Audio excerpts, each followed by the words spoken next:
Welcome back. The New International Version of Matthew 5:4 states, "Blessed are those who mourn, for they will be comforted."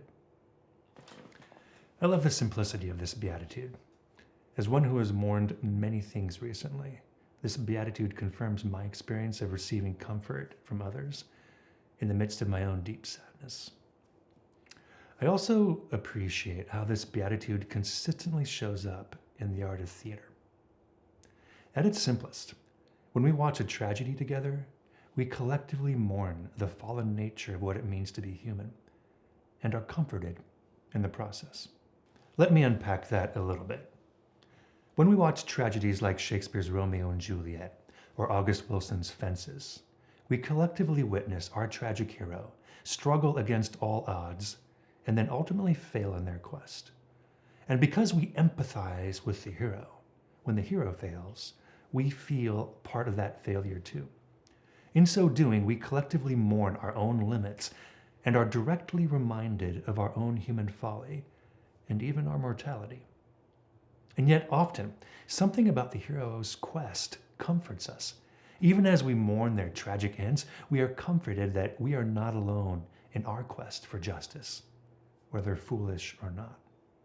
Moreover, we get to witness the play in community with other audience members and are comforted by our collective experience together.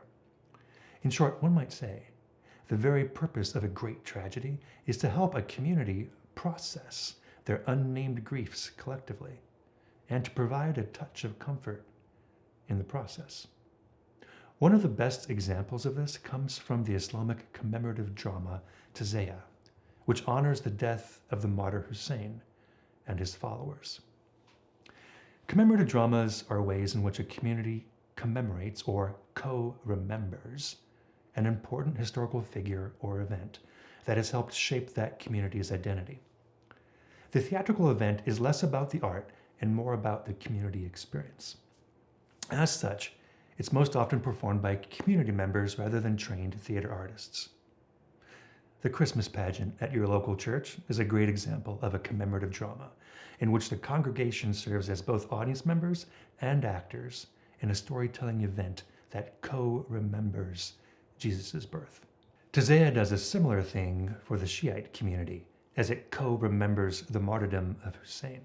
Here's a brief version of the martyrdom of Hussein. When the Prophet Muhamed died in 1632, the Muslim community faced a crisis over his successor. Some of his followers believed that his successor should be from the Prophet's family bloodline.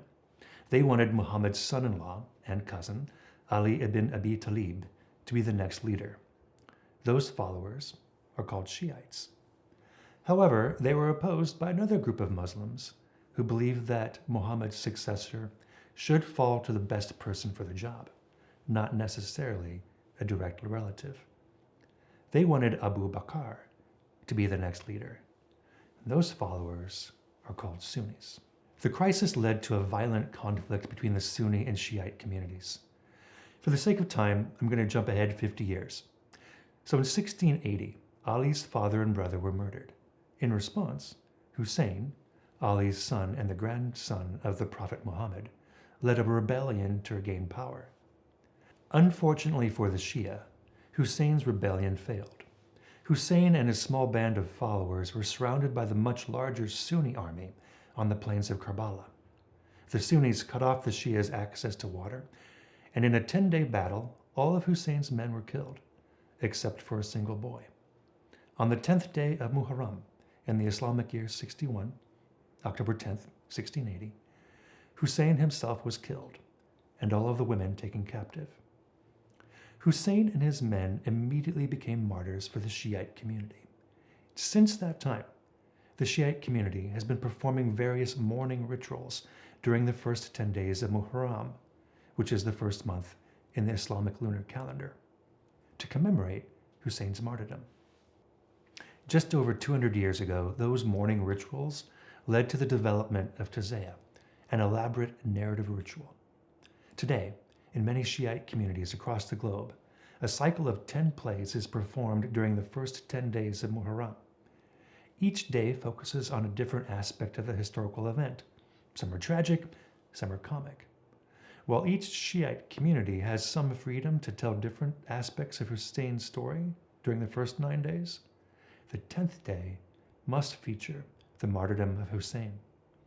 So, on the 10th day of Muharram, the Shiite community gathers to collectively remember what it means to be Shia through the form of the story. Together, they mourn Hussein's death, and in so doing, they affirm their religious identity and are comforted by their collective grief. Rather than explain all of Tazayah to you, I'd like you to watch the short 10-minute video clip from The Ritual Dramatic Art of Tazayah. You'll find the link for the video in Canvas. However, before you go, I want you to pay attention to a few things as you watch the video. First, traditional Islam generally prohibits pictorial or dramatic representations of the living or the dead in order to reinforce the idea that God is the creator of life rather than humans. In short, realistic acting is traditionally frowned upon because an actor is not the creator of life. God is. As such, until recently, realistic theater has struggled to gain a foothold in the Muslim communities. Tazayah gets around this prohibition by maintaining that the participant performers are not actors who represent characters, but are readers who sing or recite in a non-realistic manner with a script in their hand. Second, as you watch the video, pay attention to the fundamentals of theater: actor, audience, time, space, body, and conflict. What is expected of the actors, reader, performers?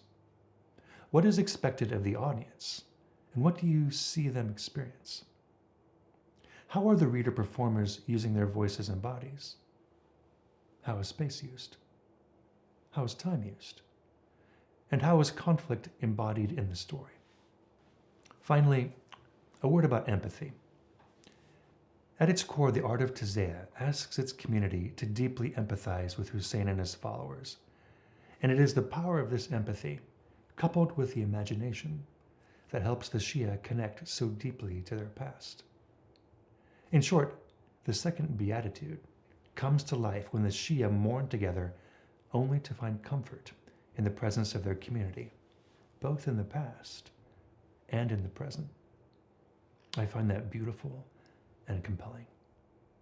See you next time.